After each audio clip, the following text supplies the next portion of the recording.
লাফজিদের দাবি হলো হযরতে আবু বকর সিদ্দিক ও হযরতে ওমর এই দুইজন সাহাবীকে গালি দিলে অনেক পূর্ণতা হাসিল হবে।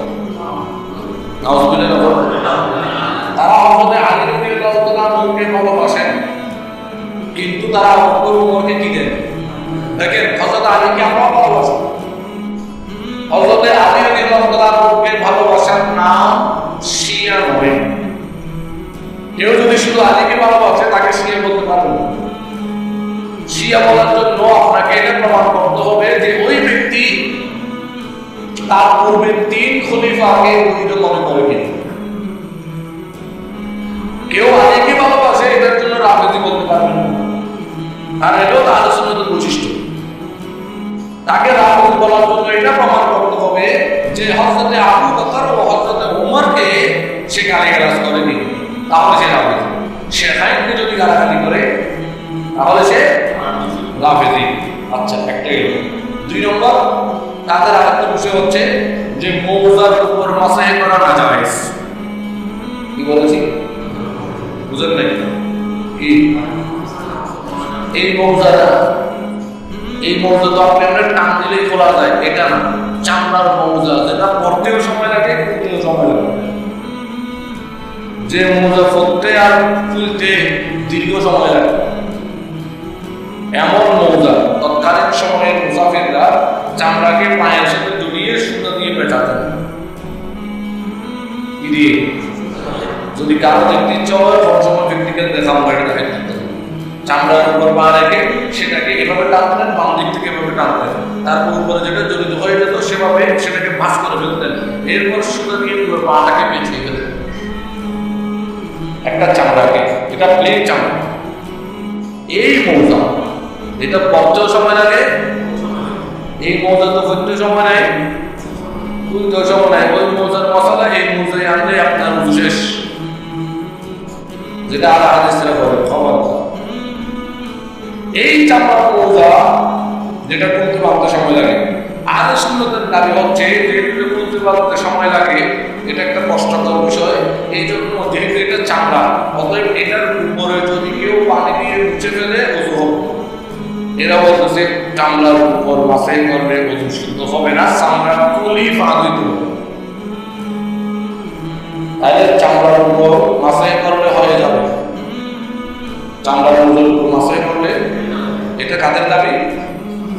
আহলে সুন্নাত। আর হবে না কাদের দাবি? বলেন কাদের দাবি? এরপরে রাফেজিদের আরেকটা মশলা আছে, সেটা কি? রাফেজিদের আরেকটা শাখা আছে, এই শাখার নাম হচ্ছে উলুহিয়া। এটা রাফেজিদের একটা শাখা। কি? উলুহিয়া। এই শাখার উৎপত্তি উলুহিয়া যেটা, এটার আরেকটা নাম আছে, সেটার নাম হচ্ছে ইসমাইলিয়া। হযরত ইমাম জাফর সাদিক রাদিয়াল্লাহু তাআলা আনহু সন্তান ছিলেন, ওনার নাম ইসমাঈল। কার ছেলে? কার ছেলে? দেখেন বাবা, এই জন্য আমি প্রায় বলি আমি আবু বকরের বংশধর, অমুক আল্লাহ রাসূলের বংশধর, অমুক হযরত ফারুক আজমের বংশধর। এগুলো কোনো বৈশিষ্ট্য নয়, এগুলো কোনো ফজিলত নয়। ফজিলত হচ্ছে আমি আহলে সুন্নাতের আকীদা কি, ফজিলত হচ্ছে আমি আমার নবীকে ভালোবাসি কি। আরে বাবা, ও সৈয়দ আছে কওমি আছে কিনা? আন্দোলনের জামা মসজিদের প্রদীপ সৈয়দ দাবিদার, কিন্তু কি কওমি। আমাদের এই আনোয়ার আইকম সৈয়দ বাড়ি, এটা একটা প্রাচীন সৈয়দ বাড়ি, কিন্তু আজকে এখানে আওয়াজ করার সময় কি কওমি। এই জন্য এগুলো কোনো বৈশিষ্ট্য নয়। আসল বৈশিষ্ট্য হচ্ছে উনি আহলে সুন্নাতের আকীদা কিনা, নবী প্রেমিক কিনা। রাসূলের প্রেমিক ও আহলে সুন্নাতের আকীদা যদি হয়, সে কালো হোক, সে একেবারে একটা বস্তির ঘরের সন্তান হোক, সে আমাদের ভাই, আমাদের বন্ধু, ঠিক কিনা? আর যদি আহলে সুন্নাতের আকীদার না হয়, সে যদি বলে যে আমি সৈয়দ, সৈয়দ না তুমি আরো বেশি কিছু বলে আমাদের কিছু আসে যায় আসেন। এই ইমাম জাফর সাদিকের সন্তান যিনি ইসমাঈল, উনি ইমাম জাফর সাদিক ওনাকে খেলাফত দিয়েছেন। কি দিয়েছেন? তো ওনার অনেক ভক্ত মুরিদান ছিলেন। তৎকালীন সময়ে কিছু রাফেজি ওনার ভক্ত মুরিদানদেরকে একেবারে আকৃষ্ট করছে। কি হয়, তোমাদের ইসমাইল অনেক বড় বলি, অনেক বড় বুজুর্গ, এভাবে ফার্ম শক্তি দিতে দিতে ওদের বিশ্বাসের নাম তারিখ করতে করতে ওদের বন্ধু হয়ে গেল। শেষ পর্যন্ত তাদের ধারণা হতে লাগলো যে সম্ভবত ইসমাইল উনি আল্লাহর সাথে কথা বলেন।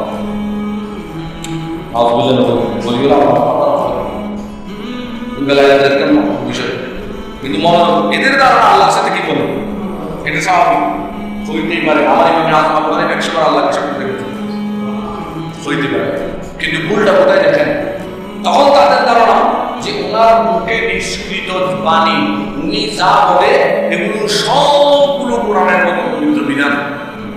এখানে হচ্ছে জানা এখানে কি আলোচনার সাথে কি হয়ে গেছে, পার্থক্য হয়ে গেছে। নাহলে আমরা আলোচনা যারা আমরাও দাবি করি যে আউলিয়ারা আল্লাহর দিদার লাভ করেন, আউলিয়ারা আল্লাহর সাথে মহব্বতের কথাবার্তা বলেন, এটা ওনাদের ব্যাপার। কিন্তু সেটা যদি জনসম্মুখে চলে গেছে তাহলে এটা বন্যা বিচারা কিছু না, বন্যা বিচারা কিছু নয়। আরে বাবা, আমার বোঝা ওনার তো সাহিত্য সাহেব বক্তাদের তো রীতিমতো ওনার একটা কিতাব আছে ইলহামের রব্বানি, ওনার উপর আল্লাহ যে ইলহাম করেছেন ওগুলো নিয়ে উনি একটা নিজে কিতাব লিখেছেন যে আজকে আমাকে আল্লাহ দিয়েছে, এই নির্দেশ দিয়েছে আল্লাহ। এটা আমরা আহলে সুন্নাত ওয়াল আকীদা যে আউলিয়া কিরাম আল্লাহর সাথে কি করেন, দিদার লাভ করেন, আল্লাহকে তারা দেখেন, আল্লাহ তাদের সাথে কথাও বলেন। এটা বুখারী শরীফের হাদিসের মধ্যে আছে, কিতাবে লেখা কথা। কিন্তু তাদের সেই কথাগুলোকে কোরআনের মর্যাদায় দেওয়া, এটা আহলে সুন্নাত দাবি করে, বিশ্বাস করে। এটা বিশ্বাস করে কারা? রাফেজিদের একটা সম্প্রদায়, এটার নাম হচ্ছে উলুবি। এটার নাম কি বলেন? এটার নাম কি? উলুবি। এরা শেষ পর্যন্ত এই মুরিদের কারণে শেষ পর্যন্ত ইসমাইল উনিও ওদের অন্তর্ভুক্ত হয়ে গেলেন এবং শেষ পর্যন্ত ইসমাইল নওয়াজের সন্তান, উনি ঘোষণা করলেন যে আমার দাদা হযরতে আলী উনি নবী ছিল। উনি কি ছিল? তখন এই ইসমাইলের ফেরকার নতুন রূপ নিল, যে রূপের নাম হচ্ছে উলুবি। এটা রাফেজিদের একটা শাখা। এরা হযরতে আলীকে কি মনে করে? নবী মনে করে। হযরতে আলীকেও নবী মনে করে। তাদের দাবি হচ্ছে আনা ওয়া আলী বিমানজালাতি হারুনা ওয়া মূসা। তারা দাবি করে যে এই যে হাদিস, এটা কিন্তু বুখারীতে আছে, হাদিসটা এটা কোথায় আছে? বুখারী শরীফে আছে। তারা বলে যে এই যে হাদিসটা যে আমি ওয়া আলী হারুন মূসার মতো, তাহলে বোঝা গেল মূসার তো হারুন যখন নবুয়ত পেয়েছিল, হারুন যখন নবী, অনুরূপ এই আলীও রাসূলের জামানার মধ্যে অবশ্যই ছিল। নাউজুবিল্লাহ। এটা হচ্ছে তাদের একটা অপব্যাখ্যা। এরা হযরত আলীকে কি মনে করে? এরা কোন শাখা? উলুবি। এটা কাদের শাখা? রাফেজিদের শাখা।